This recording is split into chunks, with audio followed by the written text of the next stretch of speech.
Man, if I had to manage 100 people, if I had to manage 50 people, I'd go nuts. There's no way I can manage 59,000 people. And my goal is to go to 100,000 and then eventually 1 million. If I have to put in systems to manage that many people, there's no way I'm ever going from where I am right now to 1 million distributors. There's no way. So you want to start thinking that way now when you're just getting started. Some of you have large organizations already, and some of you are just getting started. But you want to start thinking about, how are you going to manage your team when it's got 100 people or 500 or 1,000 people? There's no way. Mm-hmm. So the only way you can ever grow from where you are to where you want to be is if you have a philosophy and a system in place that doesn't require you to oversee your people all the time. It's more of a process of letting go than it is a process of doing. It's a process of letting go of the need to oversee, to control your group, to do for your group. It's a letting go process. It's a daily letting go process, because there's times where you've got people on your team that are really needy, and their mindset is that of a needy person, and they're struggling because they're needy. And a lot of us are attracted because we're involved in network marketing. We get involved in network marketing because we love to help people. We get drawn to those needy people that end up sucking all of our energy. So we don't have time to really spend time with the people that deserve our time. Meaning that they're out doing something, and they're hungry and they're ambitious and they have a level of commitment, versus the ones that aren't committed, the ones that sit in front of their TV set and expect somebody else to do it for them. That's the needy person. So let me take a look at this. The end in mind is you could have a 59,000 person organization, 100,000 person organization, have dinner for 2 hours, not have your phone ring, and it continues to grow. Maybe one assistant to help you out with just stuff, And at the same time, you're saying no one person does a lot, everybody does a little bit. It's kind of like the formula for success. Get a large group of people to do a few simple things over a consistent period of time. If you opened up a business book from, college, it wouldn't make sense, what you just explained. No, it's a complete paradigm shift, isn't it? It's a complete different way of thinking. And that's why I think so many people have a hard time with this, because most people come from corporate America. That's the reason they got involved in that. One of the reasons they got involved with network marketing was to free themselves from the trap of having to wake up to an alarm clock every day and handle rush hour traffic and deal with the stresses of the politics and all those kinds of things, and the concern of a possible layoff and pay cuts and all those. That's why we got involved in network marketing in the first place. But we come from corporate America.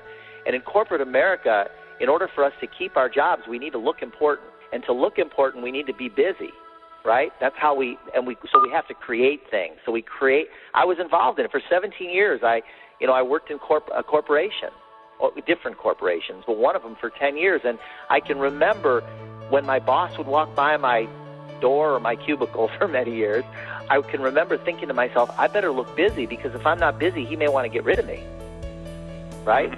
So I would look for ways that I could be busy. Well, then we get into network marketing, and the first thing that a lot of people do that come from corporate America, and most of you have seen this, maybe you've been this person, is you feel like you have to create stuff because it can't possibly be that easy. So you got to create training programs and systems. Your company already has a system. Your upline probably already has a system that works. But you feel the need to create these things that ultimately take up more time. Yeah, this is programming that we've gotten not from one generation, but multiples of generations. This is the way mother thought and uncle thought and grandmother thought. We've had this around us for a long time. So we have this need to look important. We've kind of got this Mother Teresa syndrome. As soon as we have 5 or 6 distributors, we want to mother them. And if they say, hey, I have a question about why is the product green or blue, you want to give them the answer rather than having them call the company or look at the data sheet or listen to the CD that has the info, just because we tend to have this need to be important. And when I say you, I mean me too. I was guilty of this for years. I had this problem. Now, a friend of ours, Tom Big Al Schreider, he told me this one day, Jordan, let me get your thoughts on this. He said, Art, you're successful when you run across some of the people on your team and they have no idea that you're in their upline. Isn't that great? I love that. That's true. My upline in my last company, Jay Smith, Jay passed away, 62 years old. He was the top money earner in the company at the time, years ago. And Jay said to me, he said, you always want to treat people nice, because there's going to come a day when you don't know whether the person that is walking up to you is in your upline or your downline. You know, that's not why you want to treat people nice, but that's what he used to say. I thought it was kind of funny, but it's true. You know, ultimately your goal is to get to a point where, you know, 99% of the people coming into your group don't even know or care who you are. That's when you have true freedom. You know, I want to give you a specific, like, you know, we've been talking philosophy and things like that, but a specific would be, let's say somebody calls you and you've studied the comp plan in your company and you've gotten really good. You know all the ins and outs. In fact, you're so good at explaining the comp plan that you can explain it in such detail that everybody you explain it to can't possibly understand what you're talking about. That's how good you are. I mean, you are so good that you can explain it to a point that they don't even understand it because it's so complicated and all the little intricacies of it. And then you have people from your organization come to you and they want you to explain the comp plan to them. Well, you have two choices. You have a few choices. You could say, no, I won't explain the comp plan. You don't really need to understand that. You could say, well, let me explain it to you. Grab a notepad and a pen. I'll teach you all the ins and outs of the comp plan. Or you could say, I'm going to send you to a website and have you check it out. Read everything over, and if you still have questions, let me know. Now, what I do is I look for ways. See, it's not just about my interaction with them, but it's how I'm training them to handle their group as their group grows. So when to this day, I do not teach the comp plan in our company.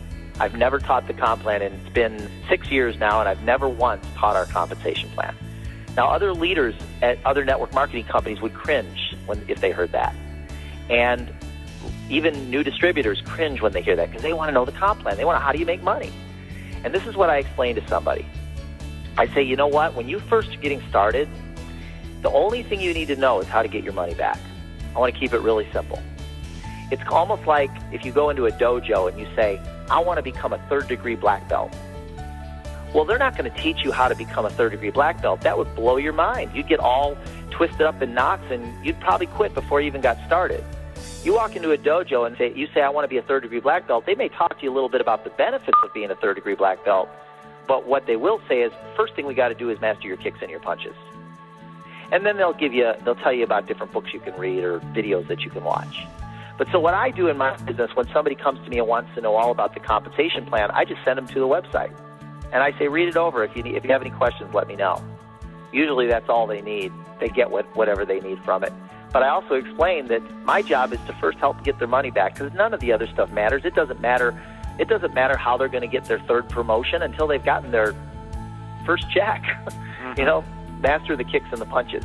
But again, I want to keep it really simple and really duplicatable so that anyone can do it and they can do it now. The only thing that's important is what they're going to do today and tomorrow. That's it. And then to begin to develop their mindset. And then teach their team to do the same thing. Remember, if everybody just think about it, if you have a team of 100 people and everyone just went out and got one person tomorrow, everybody's happy. The new people got a new rep, now got a new distributor, and you have a team of 100 people that each went out and got one. And everything grows. It's so simple. Everybody just does a little. It reminds me, if you know, when you have sponsoring going on your team, then all problems go away. And what a neat way to look at that.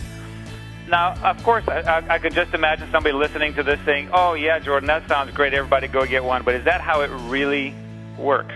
And it's a good question, because sometimes you go, well, there's 5 superstars on my team, and they're doing 90% of the sponsoring on my team. Or does it really eventually look like everybody doing a little bit? Because you've got that bird's-eye perspective now. Yeah, yes and no. It really is a lot of people doing a little, but in reality, you'll have a few key leaders that'll drive the growth in your group. That's just how it is. But it is a lot. Like, you know, when your group, let's say, you know, you start off, and let's say over the course of the next 5 years, you sign up 150 distributors, which is probably 2 distributors a month, something like that. 150 distributors in 5 years, that's 60 months. Yeah, so, you know, about 2, let's just say 2 distributors per month, something like that, over the course of 5 years. And from those 150, your group grows to, say, 25,000 distributors, let's just say.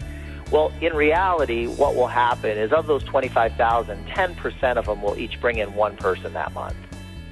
So you'll have 2,500 distributors that'll all bring in one distributor that month, and that'll be 2,500 new distributors, and your income will far exceed 6 figures a month. That's typically how it works in reality. And those numbers, wouldn't you say, Art, are pretty much consistent across the board? Yeah, I was just thinking about that, and I think you're spot on, because I'm thinking about my organization, but I also have the privilege of, because we have these masterminds between us as friends in different companies, kind of thinking about other people's organizations, and that's pretty much right on the money. Here's another question for you, and I know I'm throwing stuff at you, but it's because you have the perspective. There's a friend of mine, a guy named Jeff Olson. He wrote the book called The Slight Edge. An amazing leader, really, in every right within our profession. Great book. Great book. Great book. And basically what he taught me was, Art, you can pretty much work with up to 20 people at one time. After that, you're going to burn out. Yep. And I fought that. I argued with it, and eventually I came to the same conclusion. But I need to have about 20 and then rotate those 20 based on merit, based on where are they in my leg, have they become independent, do I find somebody new? What's your number? What have you seen?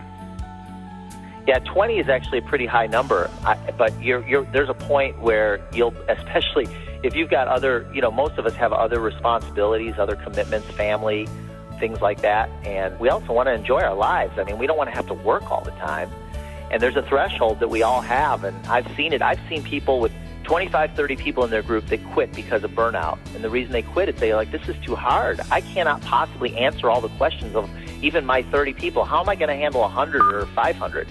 I can't even answer the questions of the 20 or 30 that I have in my group.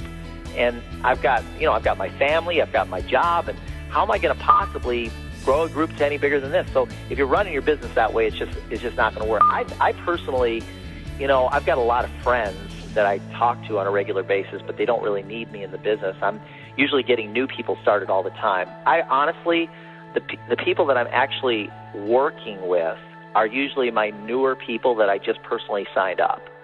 And my job is to wean them off me quickly, as quick as they're ready to get off, to be able to be out on their own, so to speak. Right. And so some people, maybe they have no experience with network marketing at all. This is their first exposure, which is a lot of the times the case when you're signing up new people.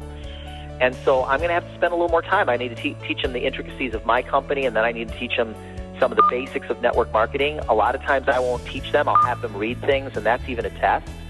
I'll give them a book to read, or I'll ask them to purchase a book and read it and see if they do. A book that like The Slight Edge or like Beach Money or like the different, there's some phenomenal books out there. I send people to Tom's website all the time, fortunenow.com, and suggest people buy his stuff because it's really good, really, really good.